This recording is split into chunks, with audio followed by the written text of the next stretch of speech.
Good morning, good morning, good morning. This is a wonderful Wednesday. Starting with Access Denied. I'm here, John Little, getting ready to kick everything off, and I'll tell you, it has been an amazing, but a tough week. I'm pretty sure for most of you guys as well. It's been amazing and tough. Good morning, Mr. Gardner. Hey, how you doing, man? Doing well. So we'll get this thing kicked off, but some of the things we're going to talk about today, we're going to talk about the new. I know a lot of people are talking about the stimulus check, and we'll talk about what that means to education as a whole, and then we'll talk about what that means to metro schools as a whole, and the monies that will be coming down to metro schools. We'll talk a little bit about TN Ready. You know, the springtime is coming up, and a lot of parents are worried about the TN Ready. There's debates on both sides on whether we do the TN Ready or not. I'm sorry, I had to go on live. I got it on mute. Go. You're good. I'll add some of that. Bishop, just be ready for it. And some of that dismantle people too. Yeah. Just talk to somebody else. How's your week started off, Torvis? I can say it again, John. You froze up. I was just saying, how's your week start off? I started out good. Spring break. There's not a lot of kids around. Yeah. So we're still busy, still with the pandemic stuff. You still have stuff you got to make sure you do clean up, spring cleaning, pretty much. Mm-hmm. So it's pretty cool. Yeah. I say the same here. Spring break, man, of having a 12-year-old who wants to get out of the house. Yesterday the weather was good. I took him tried to go to the zoo. That was a no-go. And so just having patience. But yeah, now today it's raining. We had a good day, and it's supposed to rain for the rest of the time. So the week has kind of been like the stock market. It's been a little up. It's been a little down. And what about you, Simon? How's your week started off? So as you can see, I'm jumping from one Zoom meeting to the next. It's been a very busy and challenging week, but rewarding. Yeah, guys. And so just to give you updates, some of the things we want to talk about today. A lot of people are talking about this stimulus check, and it was a $1.9 trillion stimulus package. And what that means to education across the country. But what does it mean to education right here in Tennessee and definitely Nashville? What new monies, if any, will be coming to metro schools? We also want to talk about TN Ready. As we know, that test is coming up. Some parents have different opinions. So we definitely want to talk about that. And we also want to hear from you guys. What are some of the things you're doing for spring break? What are some of the things that you're ready for this upcoming school year to be finished as you prepare for August? And then any other things that you guys want to think about. And so with that, let's talk a little bit about this $1.9 trillion. And, I've been seeing all over Facebook, people saying, some people have got it, some people haven't. But metro schools right now, it's in Sonya, I know you can talk deeper into this, but there's supposed to be new monies coming. So for the first package, we call it ESSER 1. I think we got maybe 27 million. And then the next package, we got over 100 million. And so this package, which is close to 2 trillion, we should be getting more money. And what does that actually mean? 2 trillion? 1.9 trillion for the stimulus package. For the school system. Yeah, not for the school system, but it's 1.9 for the total. But we're trying to determine how much money is going to actually go to the school system. Okay, I'm sorry. I misheard you. So 1.9 trillion from the feds. Yes. To go towards education. Well, it's 1.9 for the whole gambit. But I want to say in ESSER 2, they put, and don't quote me on this one, but they put a little bit, I think it was 1.2 billion, or it's supposed to be 1.2 billion here just for education. And then Tennessee as a whole has to divide their money up amongst the other school districts that's allocated for education. Okay, I'm following. I'm sorry. That was no worries. Yeah, when you said trillion, I said, who getting $1 trillion? Yeah. Oh, honey, I was about to go write me a sign on some cardboard paper and go Come out there on and now. stomp and flip flops. Come on now. So yeah, I mean, John, you're right. Like the last money that was approved in December, as a matter of fact, December 27th, 2020, was $1.1 billion for the state of Tennessee. And some of that money is to be used or can be used for capital spending, capital budget, meaning upgrades to the facility related to COVID or going back to school in person. Okay. So, you know, the school system can't use it to, let's say, repair a school building's roof, but they or repair the gym's roof, something in the gym, but they can use it to make upgrades for safety. Okay. That's related. So if they wanted to extend the classroom into the gym and they needed like those divider things like that can go towards the capital spending, but they just can't say we need a gym floor because the water leaked on it and we never, you know, we didn't have enough money to do it in the first place. So we're going to repair the gym floor. Okay. So yeah, so I got one article that I'm gonna just share with you guys. Let me pull it up, and it really gives the details on just where we are as we think about this new ESSA relief. Let's see. Okay, now I see what you're saying. Just said nearly 2.5 billion in new federal funding. Yep, it said Tennessee is set to receive $2.5 billion in new federal funding for K through 12 education through the latest $1.9 trillion coronavirus relief package. It's talking about tourism, rent, mortgage assistance, and other relief funds allocated by the plan, and that's supposed to go up to $30 billion. But right now, out of the overall package, $130 billion is intended for K through 12 education, and they said this is likely the largest federal investment in history. And so, as we think about this, as we think about our school system, what do we want that to mean for our kids? And we would love for you guys to chime in who are listening to Access Denied. Like, this is overall the largest package in federal history, $130 billion for K through 12 education. What do we want that to look like for our kids, since this is one of the largest packages that's been delivered?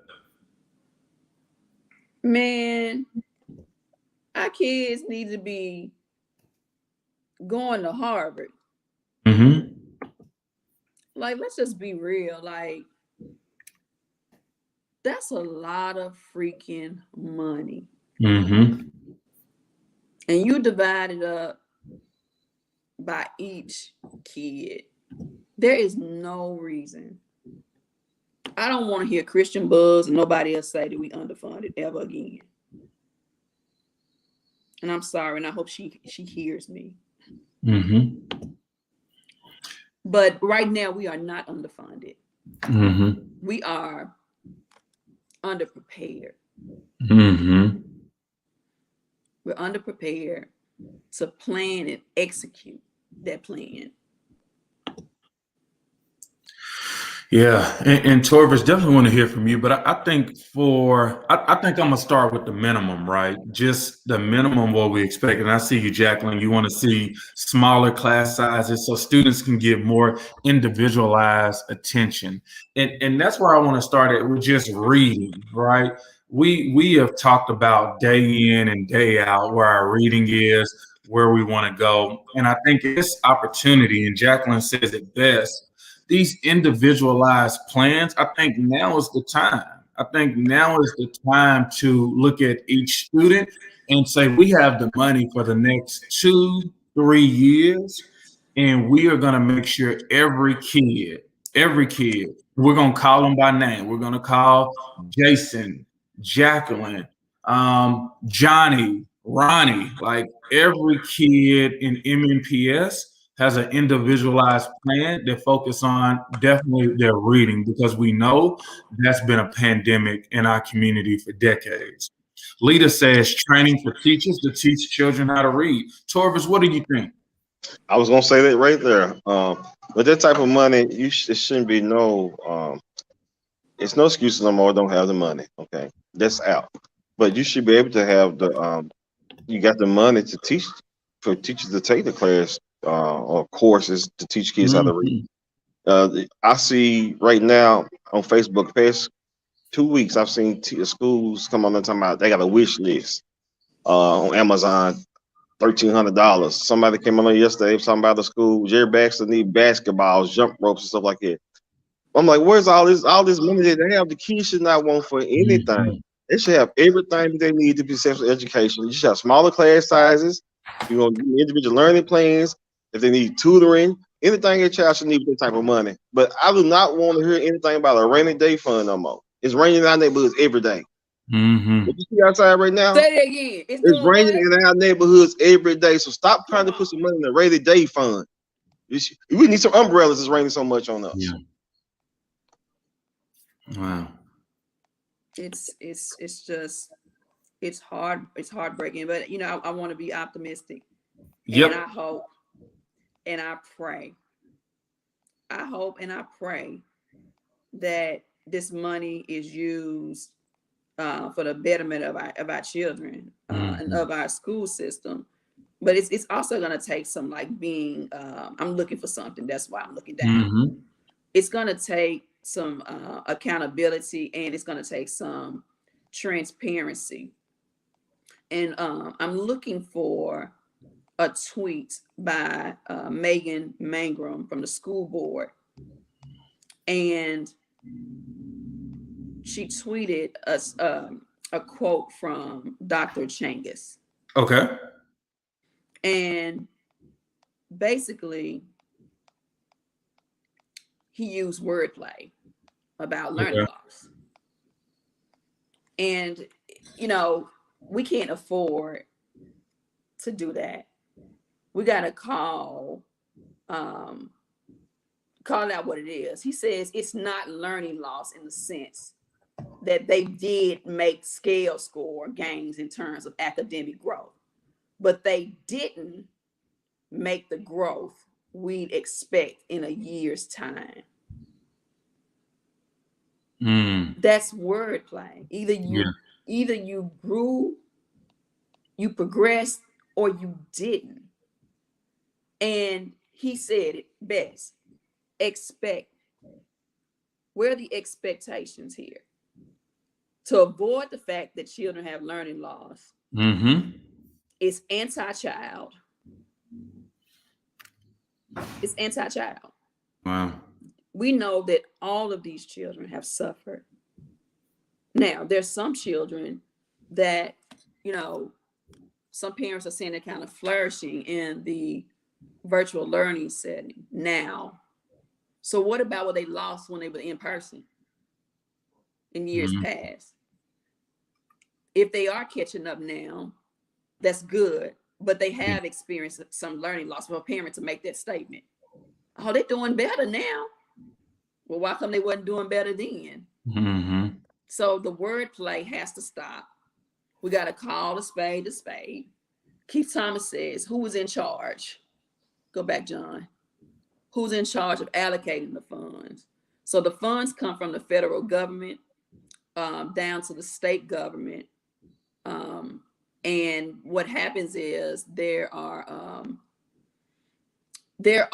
regulations or practices or policies put in place that's supposed to hold school districts accountable for the money. So I know that Joe Biden's administration is responsible for the accountability piece, whereas the Trump administration approved that money in December 27. So I think the Biden administration is going to hold the states accountable for the funds, and the states hold the districts accountable. So I hope that answered your question. And the people hold all them accountable. You said something. You said something then about they catching up. My question is, catching up to what? what are they catching up to? If they've been behind before and then this happened, what are they catching up to? Are they catching up to the right grade level? Or what is it? Because, I mean, look at the map test that was given out last time. A lot of parents still didn't get their map scores for 2 years. So you really don't know as a parent what your child is doing just based on what they're saying. Because we've seen the fact that, okay, the child's doing good, the child's doing fine. And then once it's come down to it, like the lady, the child was, oh, my child got a 200 in reading within the fifth grade, but they're supposed to be on 500. So, like you said, playing on words, even the word priority, they just stop playing on words, like we said, call a spade, and get down to the hardcore truth about it and be honest with it.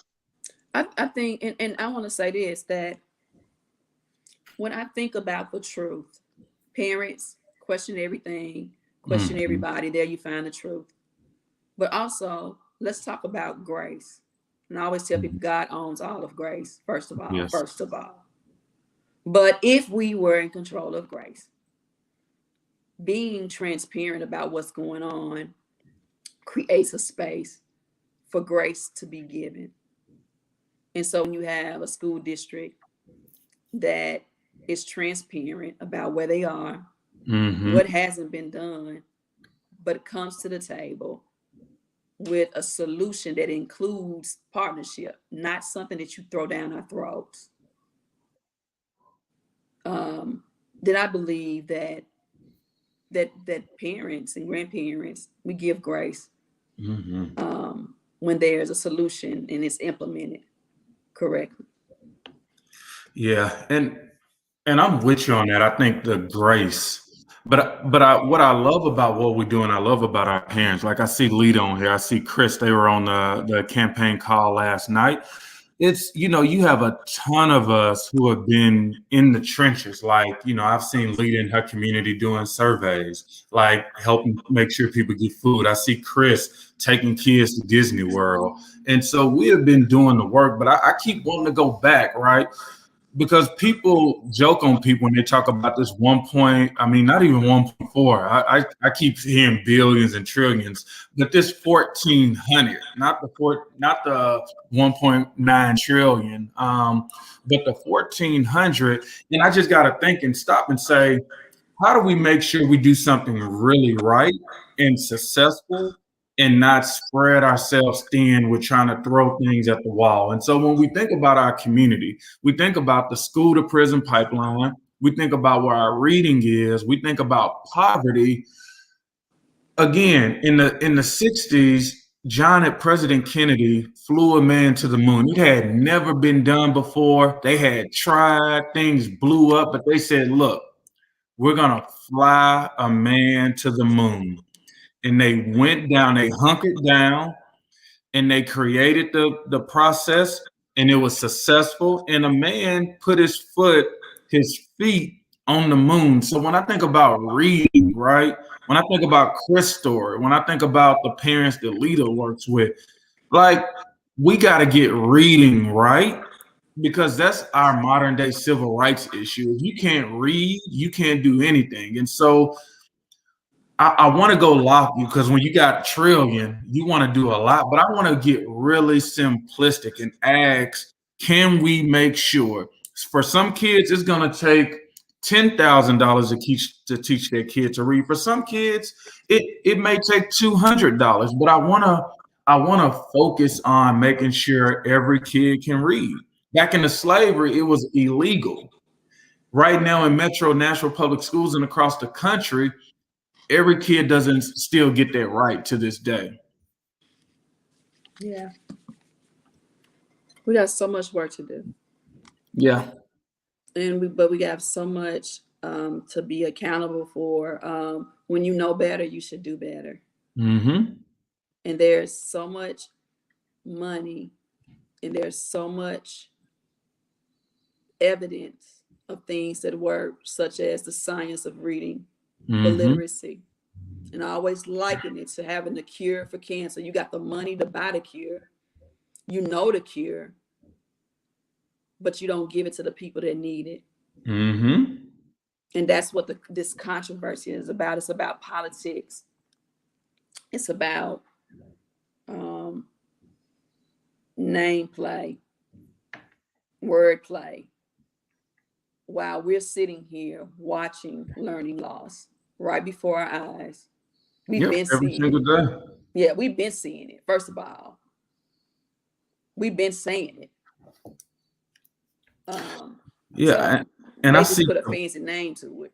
Yeah, and I see Mr. C. Caban. I think he works in our school system. He says invest in great educators. Teachers are leaving, and it's critical for the future of our students. It's time to start valuing what is essential. And I love that, but I think the biggest point is the advocacy. I think where we want to see teachers at right now is having that same demand, and partnering with parents who are asking for it as well. Same thing. Yeah, like one thing that we haven't seen, and I think we got a couple teachers involved with Propel. I know Miss Nikisha Saul Miller, but we got to see that real partnership. Like for the longest, Kaban, and hopefully you're still on here. Like we gotta say it's us versus them, not parents and families versus teachers. Like we got a system, and the system is controlling 1.9 trillion for our whole country, but it's also controlling over $1 billion for our education system in Tennessee. And so when we talk about what we got to do, it has to be that partnership. If you guys are in the classroom and we're in the homes, we got to come together because we know what our kids need. But for far too long, it's always been adversarial. And so we need to make that change. We do. We know that in order for our children to be successful, we've got to have great educators. And so what we see is, like John said, a system that is failing everybody and working the way that it was set up to work, and we're all becoming a casualty of it. And I totally agree with you, John, especially on literacy. We got to get this right. We got to get it right together. Teachers have been done a disservice. Name the class that an educator takes in these colleges and universities in which they get all these student loans for. Name the class that they take to teach children how to read. Then take that educator out of school into a classroom where 60% of the population has to have a curriculum rooted in the science to learn how to read. 5% just gonna get it. 35% gonna catch on to your balance literacy because you get some of it, get some of the phonics. 60%, which if you look at the state's data, it's a complete match that tells the story of what we know. 60% nationally, locally, statewide will not learn to read without science-based curriculum, meaning phonics, phonemic awareness, vocabulary, fluency, and comprehension. Children must know how to decode words. By the time they get to third grade, they must have language comprehension. And then you continue with the reading comprehension. And if you miss any part of that, you have messed that child up, whether you did it advertently or inadvertently, meaning on purpose or not. Right. And so I think it's a good segue. We want to jump to what we're doing at the end of the month that actually addresses that. But Torvis, before we do that, like I want to get your opinion. Like as you hear all of this, as you're working with parents, like I see some of your parents are on here this morning. Like, what does that mean to you? Man, this is, I mean, like Sonny was saying, we got to get it right. I thought the governor has said something about kids repeating the third grade. I mean, all the teachers had parent-teacher conferences, and everything's always okay. It's fine. It's on the average, and I've always answered, what is the average? What is this average based on? What kids is on average? Is it their kids up here or the kids down here? What's the average? Um, Even with the map tests and the scores like that, stop trying to talk over people's head and tell you exactly what it is. I've seen some information that a lot of schools are failing, a lot of kids are failing, and the teachers and I mean not the teachers, the parents have no idea. So I mean, it's just the fact of what we're doing this coming up later on in the month. We explain some of that, just what you're gonna say away too. But it's just the fact of it's time to get it right. You can't keep going on and on and on and on. Like you were saying earlier, that they need to know it's okay for us to learn how to read now. It's not still back in the slavery days. It's time kids need to learn how to read. We got a right. Huh? We got a right. Exactly. Taught how to read. Exactly. And so many kids in jail right now to this day because they can't read. They did stuff because they can't read. Don't understand. I mean, literally cannot read. Sign papers saying that they done something because they couldn't read it and say they have nothing to do with it. So it's time out, been time out for that. Yeah. And so last night we had our campaign call, and I see some people on here like Lita was on there, Ivory was on there, Chris was on there. And we had more parents who were signing up to take more of a leadership role. And this is what, and we talked about it last week when we had Ms. Newman and Mr. Turnley on here from Gideon's Army and Purpose Prep.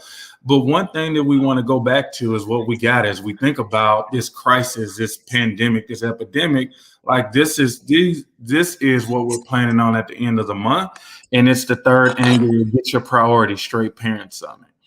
And what we need support, guys. Like we have some heavy hitters coming through. We have parents from Nashville. We have school leaders who are showing what you can do with a group of kids who people have given up on. And we have people from all around the country who are doing great work to bring some of those best use practices. But what we need, guys, like it's time we need your help. Like this is time we need to spread the message out, whether it's your friends, your family member, your neighbors, your schoolmates. Like the more people we get, if we're going to actually be successful in holding the system accountable to teach our kids how to read, like it starts with each of us being very focused on that. Yeah. And it's not about boosting our economy. It's not about accessing employment. It's not about any of those things. This is about our children's ability to even live and survive. Yep. And it has to be taken that seriously. It's not enough, to just focus on curricula, right? It's also about, partnering with parents.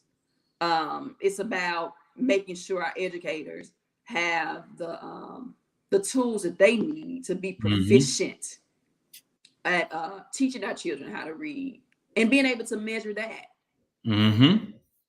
It's not about the onus on children and parents as the system has made it. It's been to shame the parent because that parent ain't reading with that child. It's not even about comparing one child to the other, because I gave you the statistics about reading. Reading is not a normal phenomena for people, for the human brain. Right. And so if you're not equipped to address such a specialty,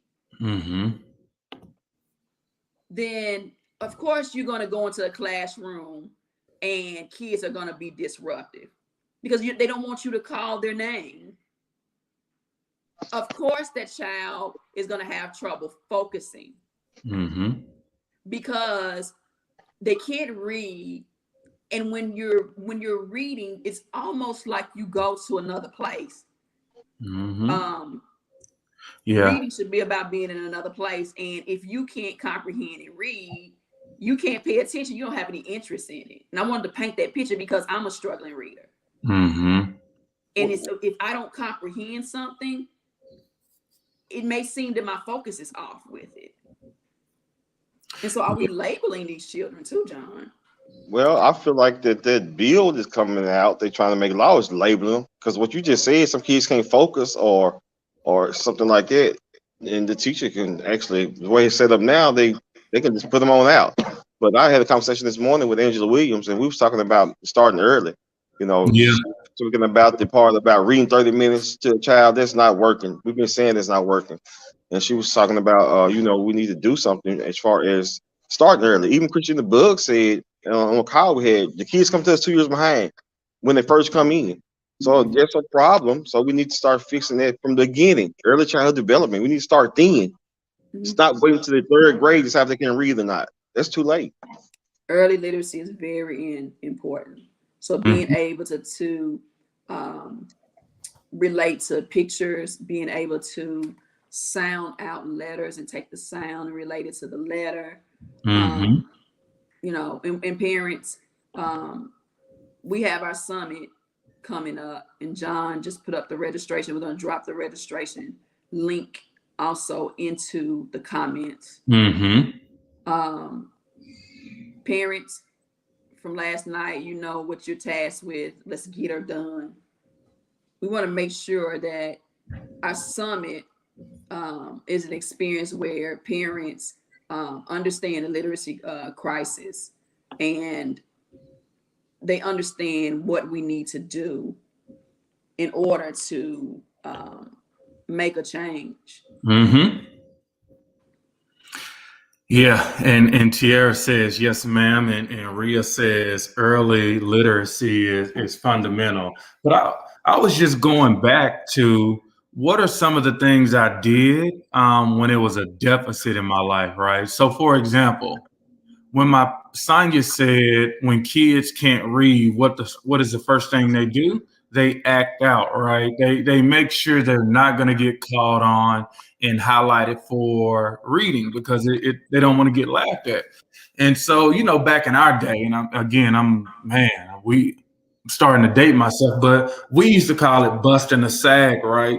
Like it was a little bit down from my waist. But the reason I used to bust a sag, not because I was trying to be fashionable, but because my pants were too little, right? And so my legs grew, my pants size stayed the same, so I had to bust a little sag, but they wouldn't call out my hot waters. Like that was something I did. Now in today's world, it's gone all the way down to your knees, and so it's a little different. But there was a deficit. Too little pants, I got to bust a sag. What are some of the things you did, Torvis, growing up, like to like not show the deficit? Man, Borrowed my friends' clothes. Come on yeah, now, So folk didn't know I didn't have no clothes. So come that's on like now, cheating off somebody's paper, ain't it? come on, come on now, yeah. come on. And I was gonna say you borrow people's shoes. I mean, not shoes. You borrow people's shirts and different things like that. Uh, I mean, I remember playing football and I didn't have no black pants. My dad took me to Hills Alley, and you got two pair of pants. You gonna make sure you wash them and take them off. You come from school. Mm-hmm. So we had to wear black pants. So it's like borrowing stuff from people. So you just borrow it to make it look like it's faking it till you make it. But Mm-hmm. Boom. How that's many people fake reading until they make it? Come on now, yeah, you're right. Fake it till you make it. come on now. Does I guess I want to say this too. Reading has nothing to do with your IQ. So a lot of our parents have children who have exceptional ed or IEPs. And I'm gonna tell you what trend is true for every last one of them. Okay. Every single one of them, except one I can think of off the top of my head. Two, they ain't reading. Yeah. And let me tell you something. That is a crime. Mm-hmm. 99% of all people with proper instruction can learn how to read. Stop letting them tell you that because your child has an IEP that they shouldn't be able to read.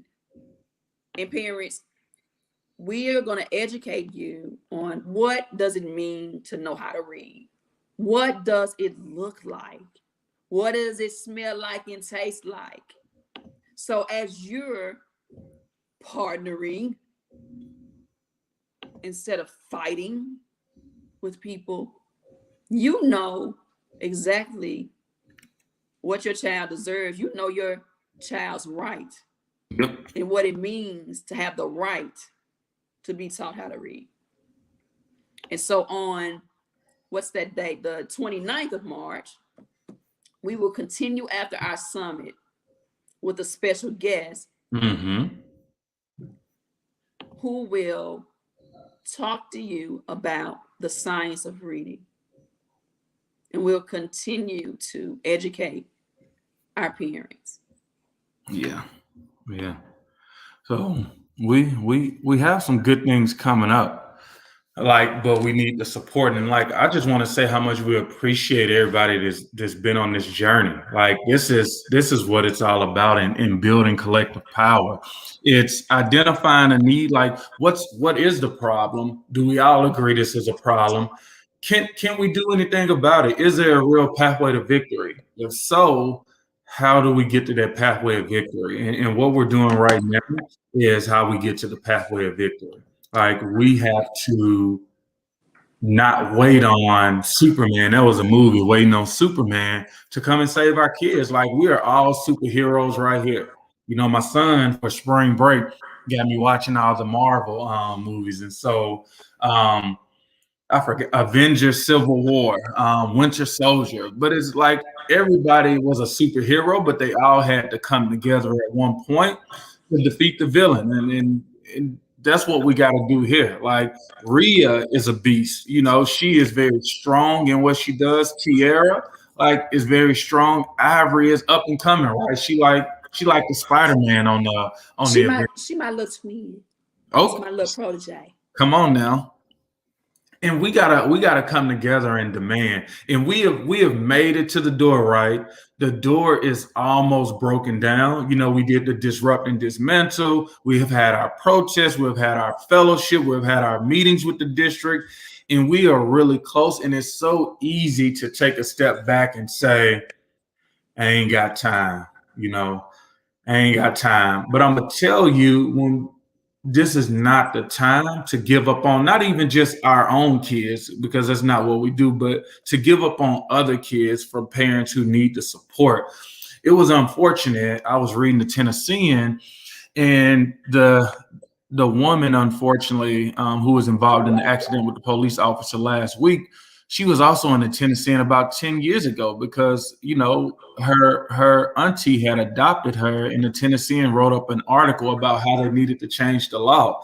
And the picture that I saw from that old article was still a picture of Joy. She was 10, 12 years old.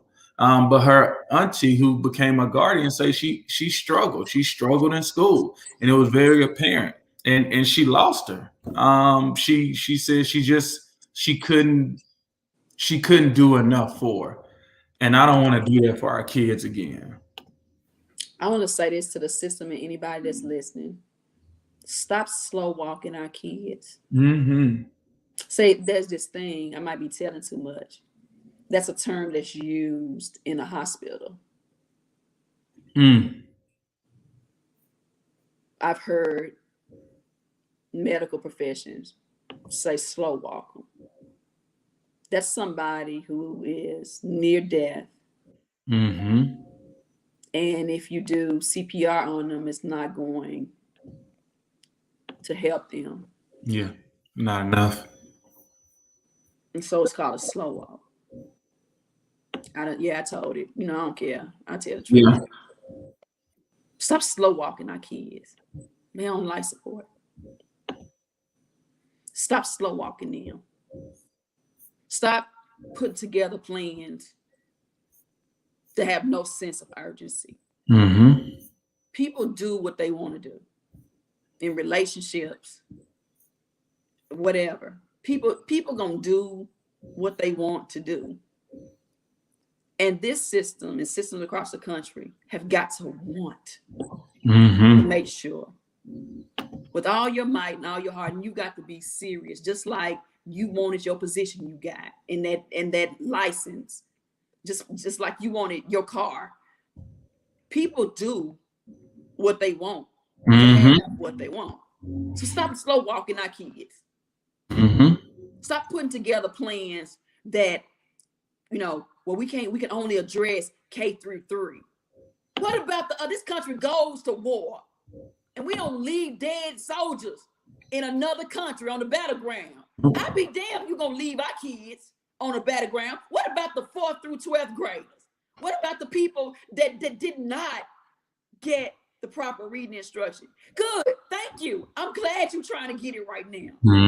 But what about remediating those who you slow walk?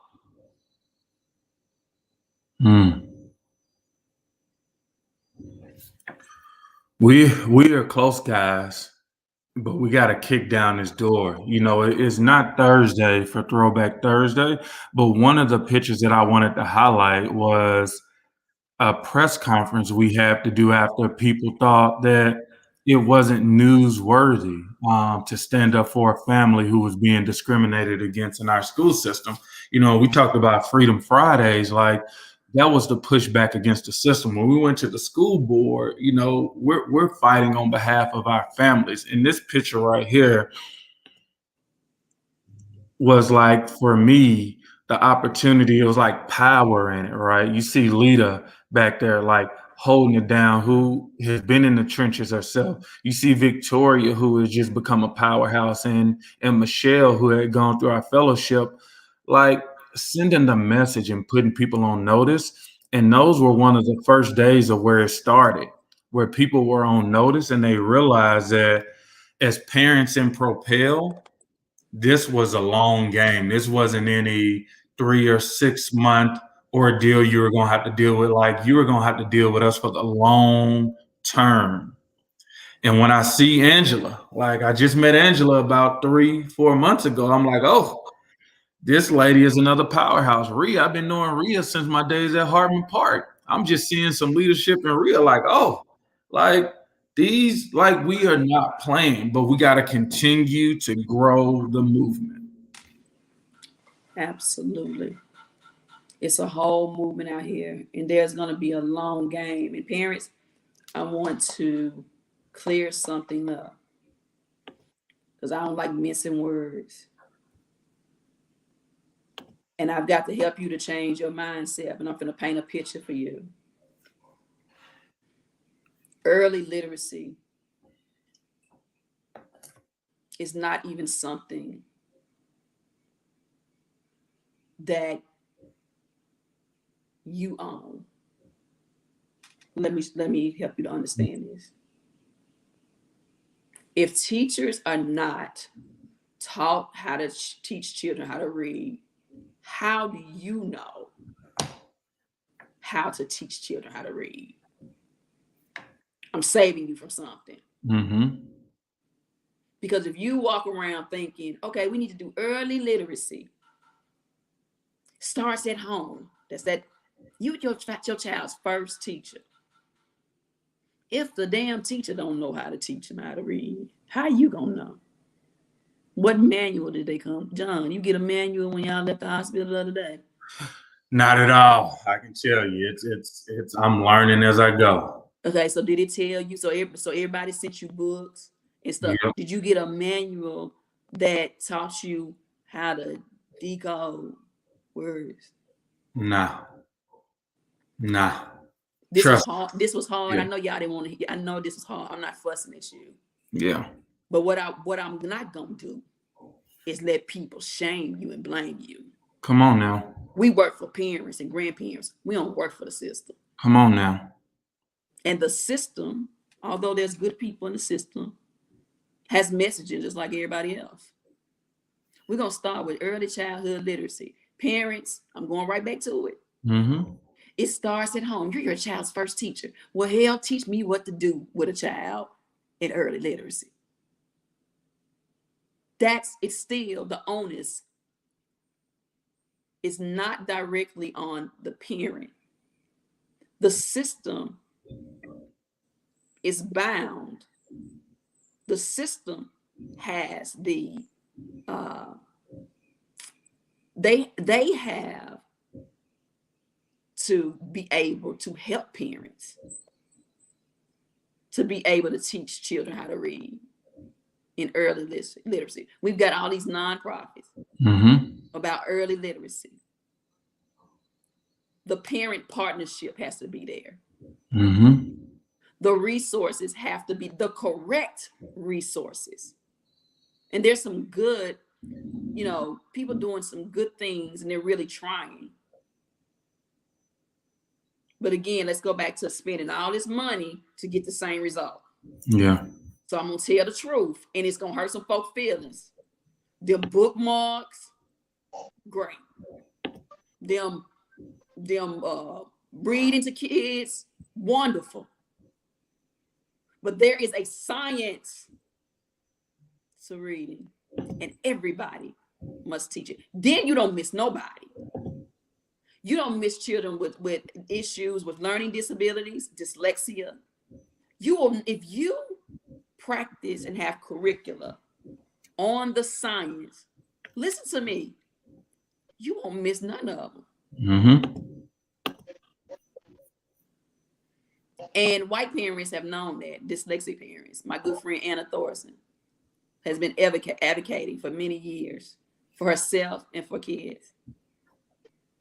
And Black parents didn't know, but now we know. Yep. Thank you, Emily Hanford. Yep. Thank you for telling the story. Thank you for helping us to build this movement. Emily Hanford is with AMP Media. Yep. American Public Media, APM. Yep. And she wrote the story about our movement, or what the words say. Yep. We didn't know. And nobody was telling our story from our hood. And Emily told our story, and we're thankful for that. And she told it well. Yeah. And this about these assessments, John, when we get a chance. We can't leave that out.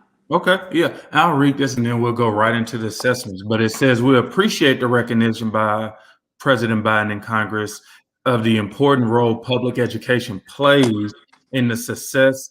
I'm gonna make it very local, so I'm gonna just make it national based. The role public education plays in the success of our kids in Nashville, Dr. Battle said in a statement.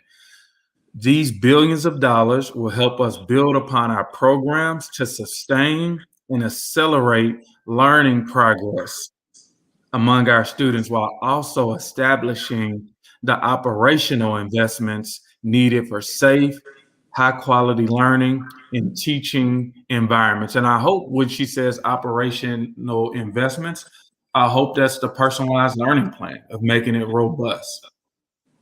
And I think with that, let's talk about the assessments, because as we think about TN Ready, we've had a lot of parents who have strong opinions about what about the TN Ready, but like once we dig deeper into why the TN Ready, people start to understand. So let's talk about it. You pull that up one more time. Our words mean something to me. These billions of dollars will help us to build upon our programs to sustain. What the hell we sustaining? What we saving? Yeah, okay. There we go. I'm sorry. What? Nah. Tell me which part working shit. Words mean something to me. What we sustaining? Name it. Name it for me. What's working? And talk to me in goals and progress and metrics. Yeah. And that now we're talking metrics. Come on now. Talk to me in metrics. So a lot of parents, last night we heard you are afraid of Tennessee Ready. And what I heard you say, you're afraid that your children are equipped, and them taking their test would shame them. And so let's break that down. First of all, although we had COVID, children still being in classrooms, whether it's virtual or in person. Focus still being required to teach. Man, I don't let off nobody about nothing, because you know what? The very time I'm not a good parent over here, they'll have me on Channel 5. Yeah. So I don't I don't make excuses. And I don't expect $1 billion school system to make any excuses. Not even COVID-19. Like, we ain't finna ride that the rest of the year either. So Tennessee Ready, that assessment is given to see the progress of your child based on like a statewide agenda, right? It's a comparison of your child via the district, the state, and then Nate, some of the percentage of those test scores are compared nationally. And so it's important for us to always have data. Data is just like lab work. When you go and get your blood drawn, you might get a chemistry, a CBC, to tell what your red blood cells are, your white blood cells are. CMP, tell you what your bilirubin is, sodium, those things. You want metrics. Otherwise, how do you know? Now, the accountability has been taken off of the teachers and taken off of this and that. But as parents, we cannot forego having this information. It is our only insight to what is being done and not being done in these classrooms.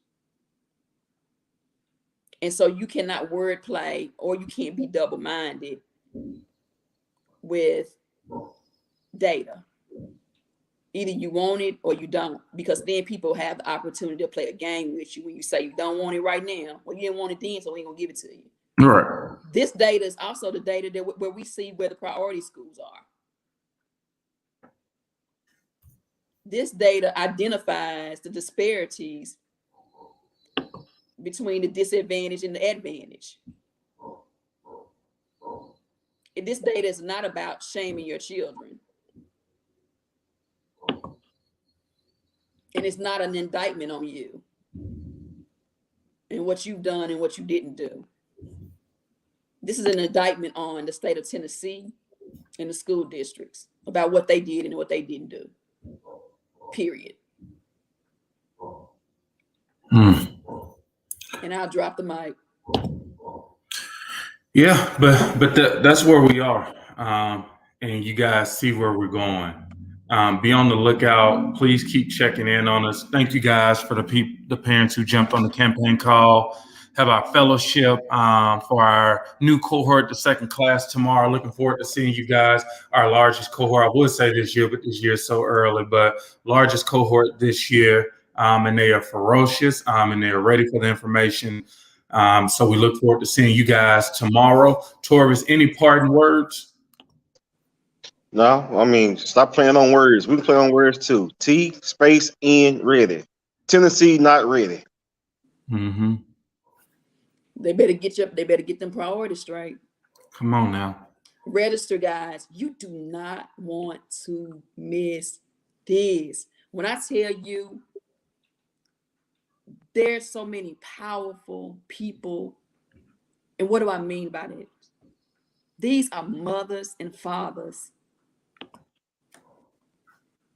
calling out the problem, bringing a solution, and being powerful together. Mm-hmm. You do not want to miss this. Our summit is always badass. Yeah. When we have them in person, man, they be bad.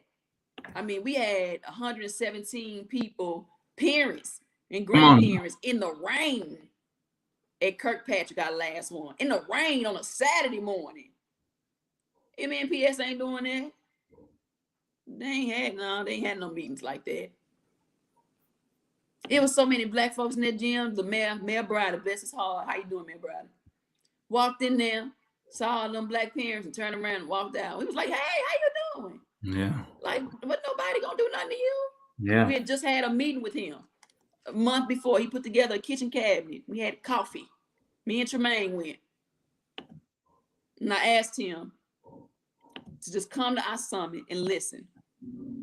And actually scheduled it right there with him, with his assistant. Time is now. He came. First, the security showed up. Like, this is where he gonna sit.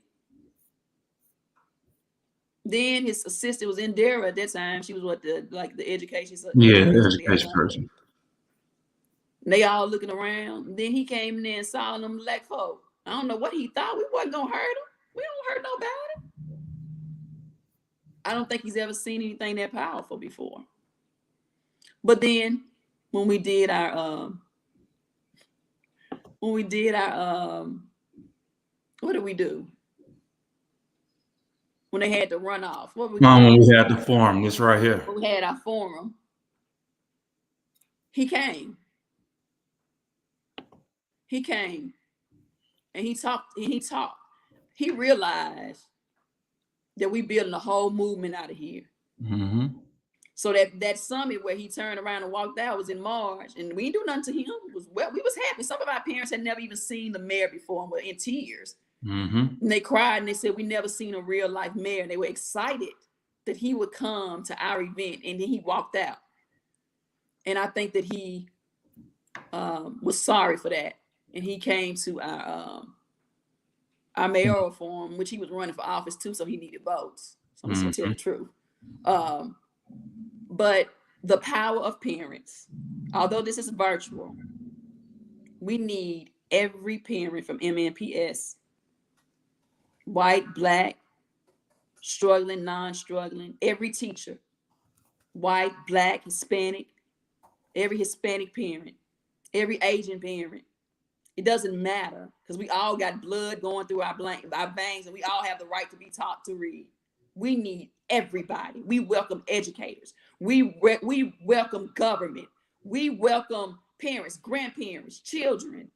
Everybody needs to be here. Mm-hmm. Christine said, just plain ignorance on his part. I know, I'm gonna say this and I know we gotta go. Fear, Christine. Fear holds us back from a lot of things. I think Mayor Browder was a good man. Just like I think we got some good educators who are good people. And we got good parents. But sometimes we just have to teach people. And it's about relationship and understanding people. And right now, the understanding for us is our kids can't read. And that's going to stop. But yes, ignorance on his part. Fear too. Fear. But anyway, they ain't seen nothing yet. Right. We coming. And I'll end it right there. I'm not getting a haircut until we get 200 parents. So y'all help me get a haircut. Y'all see this? Come on now. I'm not getting a haircut until we get 200 parents. Come on. Help me get a haircut. Well, I know we're gonna get there. So I'm not gonna lose no sleep, because last night we put together our plan. So we got to follow up with our parents. It's Operation Get People to the Summit. Come on now, Operation Get People to the Summit, plain and simple. Plain and simple. All right, y'all. Thank you, guys. We'll see you next week. Hey, register. First, look, we almost at our swag quota. So you need to go on and register so that you can get a swag gift. All right, John. That ought to get them. Thank you, guys.